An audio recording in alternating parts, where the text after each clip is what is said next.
जय हिंद दोस्तों, आज का हमारा टॉपिक है एलसीएम और एचसीएफ। इसकी बेसिक थ्योरी क्या है, इसको किस तरीके से आसानी से समझा जाए, जिसके बारे में हम लोग आज समझते हैं। ठीक है, तो सबसे पहले एलसीएम और एचसीएफ का पूरा नाम समझ लेते हैं। मैं हिंदी और इंग्लिश दोनों में बताऊंगा, जिससे हिंदी मीडियम और इंग्लिश मीडियम के बच्चे इसको आसानी से समझ सकें। तो सबसे पहले देखते हैं इसका पूरा नाम क्या है। एलसीएम का मतलब होता है लिस्ट कॉमन मल्टीपल, ये होता है एलसीएम का पूरा नाम। ठीक है, और एचसीएफ का पूरा नाम होता है हाईएस्ट कॉमन फैक्टर। ठीक है, अगर हिंदी की बात करें तो एचसीएफ को हिंदी में बोलते हैं लघुत्तम समापवर्तक, लघुत्तम समापवर्तक। ठीक है, और इसको बोलते हैं महत्तम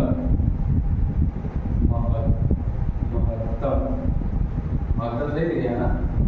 नहीं।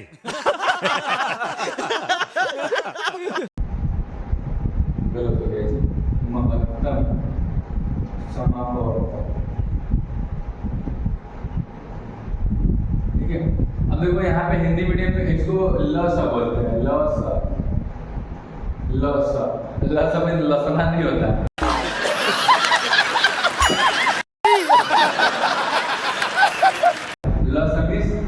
इसका शॉर्ट नाम, यहाँ से ल ले रहे हैं और यहाँ से स ले रहे हैं तो ल। ठीक है, और इसको क्या बोलते हैं, यहाँ से म और यहाँ से स, मस मतलब मच्छर नहीं, मस मतलब महत्तम समापवर्तक। तो इसको हिंदी में ऐसा बोलते हैं। अब इसको किस तरीके से इसमें मैथ में क्वेश्चन बनाते हैं, इसको अच्छे से हम लोग समझ लेते हैं। ठीक है, अच्छा, मान लीजिए मेरे पास एक क्वेश्चन है कि 5 और 8 का एलसीएम निकालना है। एलसीएम हमको निकालना है या फिर लसर निकालना है। ठीक है, तो लसर किस तरीके से निकालेंगे, एलसीएम किस तरीके से निकालेंगे, देख लेते हैं। 2 तरीका बताएंगे, जो आपको अच्छा लगे उस तरीके से आप बनाना। सबसे पहले कि यहाँ पे लाइन खींच लीजिए। उसके बाद नंबर सिस्टम अगर आप लोगों को थोड़ा बहुत जानकारी होगा तो अच्छा है, नहीं जानकारी है तो यहाँ पे हम लोग सीख लेंगे, और अगर जानकारी है तो और भी अच्छा है, इसको और अच्छा सीख लेंगे। अरे कहना क्या चाहते हो? यहाँ पे थोड़ा बाहर वगैरह रोड है तो बहुत हल्ला होता है, तो कुछ दिन में हम माइक्रोफोन खरीद लेंगे तो उससे क्या होगा, आवाज़ बाहर का कैप्चर नहीं होगा। तो आप कुछ दिन थोड़ा सा मेंटेन थोड़ा सा करिए, बाकी जो है हम धीरे धीरे ऑर्डर कर देंगे। ठीक है, आप बहुत तेज हो रहा है, बहुत तेज हो रहा है। आगे यहाँ पे लस किस तरीके से हम लोग बनाते हैं। ठीक है, सबसे छोटा नंबर जो होता है 2 होता है। अब आप लोग सोचेंगे सबसे छोटा नंबर 2 कैसे होगा। इस कंडीशन में हम लोग 2 बोल रहे हैं, एक तो सबसे डिवाइड होगा, एक जो नंबर है वो हर नंबर को डिवाइड करता है, तो एक को ले लेंगे। अब आ गया 0 का बाद, तो 0 इसलिए नहीं ले रहे हैं तो 0 होल नंबर में आता है, और साथ में अगर 0 से डिवाइड करेंगे, जैसे मान लो 5 को 0 से डिवाइड कर रहे हैं, और जिसे डिवाइड करेंगे पूरा 0 आ जाएगा, तो 0 वाला कंडीशन हम लोग नहीं ले रहे हैं। अब 0 वाला भी नहीं ले रहे हैं और 1 वाला भी नहीं ले रहे, सीधे आ जा रहे हैं 2। सबसे छोटा नंबर 2 होता है, तो 2 से सबसे पहले डिवाइड करेंगे ये दोनों कि कितनी बार में कट रहा है। तो 2 यहाँ लिखते हैं, 2 का टेबल में देखते हैं कि 5 आता है कि नहीं, तो 2 का टेबल पढ़ते हैं, 2 का टेबल 5, बस हवा निकल गई। 5 नहीं आता। ठीक है, 5 नहीं आता तो 5 को ऐसे ही उतार लिया, तो उतार के मतलब जस का तस लिख दिए। अब 8 है, 2 के टेबल में 8 आता है, 2 के टेबल में 8 4 बार में आता है, तो 4 बार में यहाँ पे 8 लिखते हैं, मतलब 2 4 8, या हिंदी में बोले तो 2 चौके 8। ठीक है, अब दूसरा स्टेप में फिर देखते हैं कि 2 के टेबल में दोनों में से कोई आता है, तो 5 तो नहीं आता लेकिन 4 आता है, यहाँ पे 2 लिख देते हैं, 5 को ऐसे लिख देते हैं और 4 को 2 लिख देते हैं।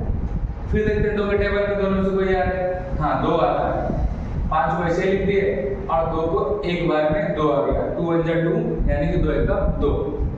अब ध्यान रहे कि यहाँ पे तो 1 आ गया, लेकिन यहाँ पे अभी 1 नहीं आया है, तो यहाँ पे 1 लाने के लिए अब देखेंगे 2 से बड़ा 3 के टेबल में 5 आता है, 5 नहीं आएगा, 4 के टेबल में 5 नहीं आएगा, 5 के टेबल में 5 आ जाता है, तो 5 के टेबल में 5 कितनी बार आएगा, 1 बार।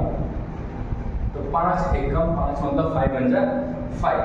अब जैसे ही यहाँ पे रिमाइंडर, इसको बोलते हैं रिमाइंडर, हिंदी में बोलेंगे शेषफल। हिंदी मीडियम वाले भी बच्चे पढ़े, बाकी जो अंग्रेज हैं, मतलब कहने का मतलब इंग्लिश मीडियम है, उनके लिए रिमाइंडर है, ठीक है। तो शेषफल जैसे ही यहाँ पे एक बच जाएगा, रुक जाना है, उसके बाद यहाँ पे लिखना है ल या फिर एलसीएम। किसका हम लोग एलसीएम निकाले? 5 और 8 का। तो यहाँ पे लिख लेते हैं 5 और 8। जो यहाँ पे नंबर आया है इसको यहाँ पे आपस में मल्टीप्लाई कर लीजिए। नंबर लिख लीजिए 2 2 2 5, 2 मल्टीप्लाई 2 मल्टीप्लाई 2 मल्टीप्लाई 5। ये जो नंबर आया इसका हम आपस में मल्टीप्लाई करके देख लेते हैं कितना आता है। 2 का 2 में मल्टीप्लाई किए कितना आ गया? 4। यहाँ बाकी जो बचा उसको लिख लिए 2 × 5। क्या किए? 2 का 2 में मल्टीप्लाई कर लिए 4 आ गया। बाकी ये दोनों को जैसा था वैसा ही उतार दिए। फिर 4 का 2 में मल्टीप्लाई किए कितना आया? 8। बचा क्या? 5। तो इसको यहाँ पे उतार लिए। फिर 8 का मल्टीप्लाई 5 करके कितना आ गया? 40। मतलब ये जो 5 और 8 का एलसीएम क्या आया? 40 आ गया। ये तो हो गया पहला तरीका, ठीक है, पहला तरीका। दूसरा तरीका क्या है? अलग अलग नंबर का एलसीएम निकालते हैं। कैसे? जैसे हम 5 का निकालते हैं और यहाँ पे निकालते हैं 8 का।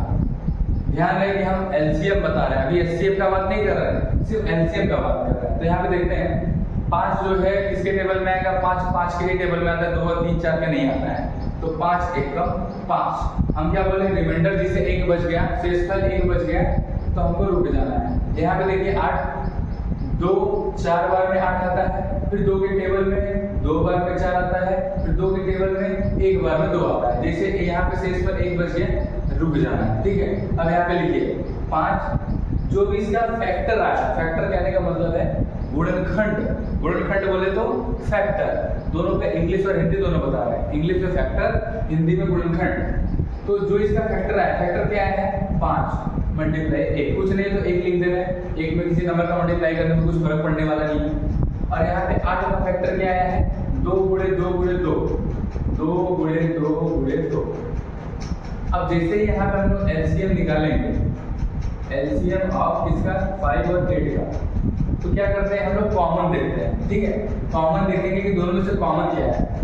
इसमें 5 है, इसमें 2 है, कुछ तो मिल नहीं रहा है, इसमें 1 है, इसमें 2 है, कुछ नहीं मिल रहा है। तो जब कुछ ना मिले तो क्या करेंगे? जो नंबर है उसी का आपस में मल्टीप्लाई करेंगे। मल्टीप्लाई कर लो, यहाँ से 5, यहाँ से 2, यहाँ से 2, यहाँ से 2, मल्टीप्लाई किए। 5 दूना 10, 10 दूना 20, अब 1 दूना 40। तो ऐसे भी कितना है एलसीएम आया? 40। पहला तरीका से भी कितना आया था? 40। और दूसरा तरीका से भी 40। अब आपके दिमाग में एक सवाल आएगा कि सर यहाँ पे आपने पहला टाइप में बताया कि 40 है, दूसरा टाइप में आपने बताया कि यहाँ पे फैक्टर करिए, इसका अलग अलग फैक्टर करने के बाद आप ये कि यहाँ पे कुछ कॉमन नहीं मिला, तो यहाँ पे आप पूरा नंबर का आपस में मल्टीप्लाई करते। लेकिन अगर कॉमन मिल जाए तब क्या करेंगे? अरे तू जा रही, तब के लिए तो आप सवाल में बताए नहीं, तो अभी बता देते हैं। अगर मान लीजिए कॉमन मिल जाता तो हम लोग क्या करते हैं? पेयर बनाते हैं। अगर कॉमन मिल जाता तो क्या बनाते हैं? पेयर बनाते हैं। जो भी पेयर आता उसको तो लिखते हैं, जो पेयर आता उसको लिखते हैं, साथ में जो बच जाता उसका भी मल्टीप्लाई कर देते हैं, ठीक है। आगे एग्जांपल देखेंगे। अब हम लोग सीखते हैं एचसीएफ, तो इसको हम लोग क्या करते हैं? रिमूव कर देते हैं।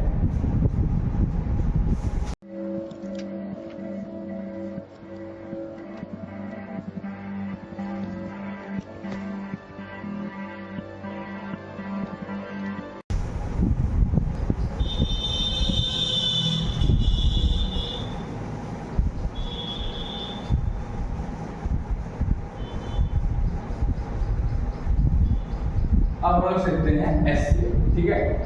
अब मान लीजिए वही एग्जांपल लेते हैं, 5 और 8 का एग्जांपल लेते हैं।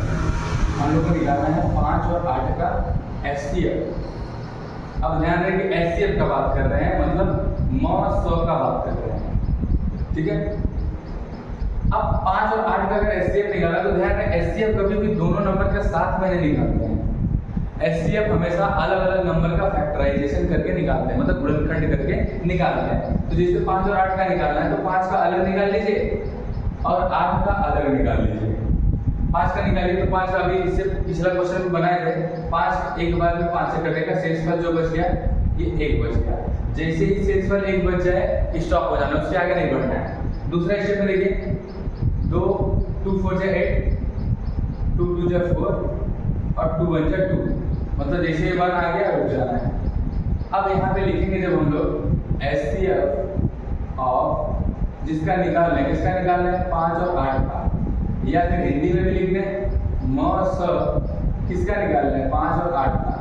निकालने के लिए यहाँ पे कंडीशन लिखेंगे। कंडीशन ये लिखेंगे कि पहले 5 को लिखो, 5 का फैक्टर लिख लीजिए। 5 का फैक्टर क्या है 5 × 1 और 8 का फैक्टर क्या है 2 × 2 × 2।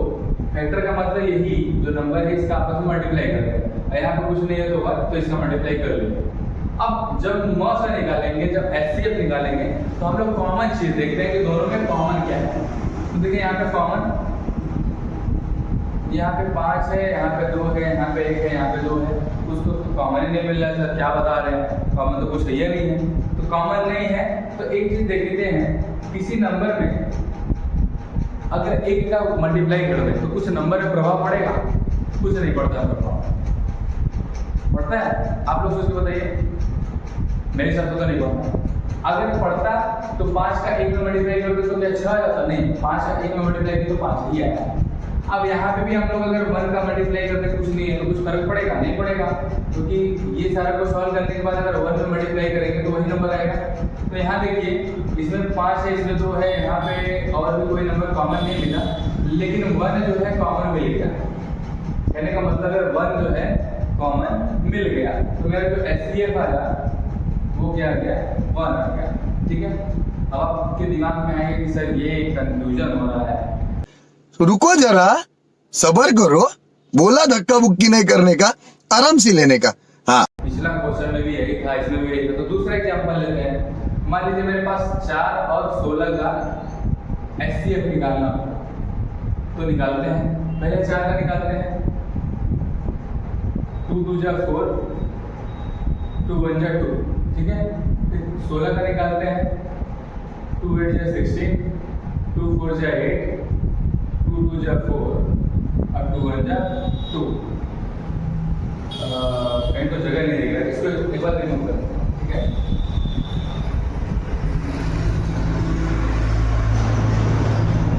बाहर क्या है, मेरे घर जहाँ पे कोचिंग है ये, इसके बगल में एक फैक्ट्री है और वहाँ फैक्ट्री से इतना ट्रक वगैरह जाता है ना, इतना हल्ला होता है ना कि लगता है कि क्या जितना पड़ा है इससे ज़्यादा बाहर ट्रक का आवाज़ आप लोगों को सुनाई दे रहा होगा।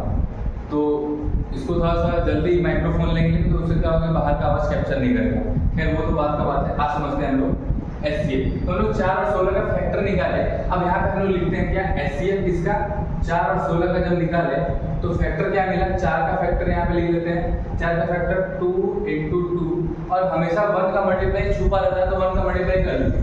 तो 2 × 2 × 1 अपने से ऐड कर दे रहे हैं, मतलब जोड़ दे रहे हैं, क्योंकि ये ऑलरेडी इसमें छुपा हुआ है, इसको लिखा जाता नहीं है। लेकिन अगर कुछ कॉमन नहीं मिलता तो 1 को हम हमेशा लिख लेते हैं। अब देखते हैं 16 में देखते हैं क्या क्या मिला। 2 × 2 × 2 मतलब 2 4 बार है, 1 बार 2 बार 3 बार 4 बार, तो 2 2 2 और 2। अब HCF में हम लोग करते क्या है, HCF में हम लोग कॉमन देखते हैं। देखिए फिर से अटक गया, ये तो परेशान करके रख गया। HCF में हम लोग कॉमन देखते हैं। कॉमन कैसे देखेंगे, देखेंगे कि दोनों में जो चीज मिल रहा है, जो चीज पेयर में है उसको हम लोग लिख लेते हैं। तो यहाँ पे देखते हैं, यहाँ से ये कॉमन मिल गया, यहाँ से ये कॉमन मिल गया और बाकी कुछ नहीं तो 1 तो ये है तो 1 को भी कॉमन ले लेते हैं। 1 को नहीं मिलेगा तो कुछ फर्क पड़ने वाला है नहीं, क्योंकि 1 में किसी नंबर का मल्टीप्लाई करते हैं तो वही आता है। ठीक है, अब यहाँ से जो कॉमन मिला, एक चीज ध्यान रखिए, जो कॉमन लेते हैं पेयर हिंदी में बोले तो जोड़ा। जोड़ा मतलब शादी वाला जोड़ा नहीं जी, शाबाश बेटा, बहुत बढ़िया। जोड़ा मतलब 2 लोग। अब यहाँ पे 2 लोग जो है उसका हम लोग एक करते हैं। जैसे दो पेयर बने, मतलब एक पेयर बना, एक पेयर में 2 एलिमेंट है, तो एक पेयर में जो 2 एलिमेंट है उसको एक लेते हैं। जैसे यहाँ से 2, यहाँ से 2 निकला, यहाँ से 2 है तो यहाँ से 2 निकला। और यहाँ से 1, ठीक है। मतलब ऐसे तो जोड़ेंगे 4 है, मतलब 1 2 3 4, लेकिन 4 का 2 लेंगे, ठीक है। पेयर में से एक एलिमेंट निकलेगा, हमेशा ध्यान रखिएगा, पेयर में से एक एलिमेंट निकलेगा HCF। अब यहाँ जो नंबर आया कॉमन लेने को उसका मल्टीप्लाई कर देते, 2 दूना 4 और 4 में 1 का मल्टीप्लाई करेंगे तो कितना आ जाएगा 4। तो मेरा HCF जो आ गया वो कितना आ गया 4। तो इस तरीके से हम लोग सिंपल तरीके से HCF और LCM के बारे में समझे। वीडियो अच्छा लगे तो लाइक करें और सबसे ज़्यादा इंपॉर्टेंट है कि हमारे चैनल को सब्सक्राइब कर दें। ये चुप है।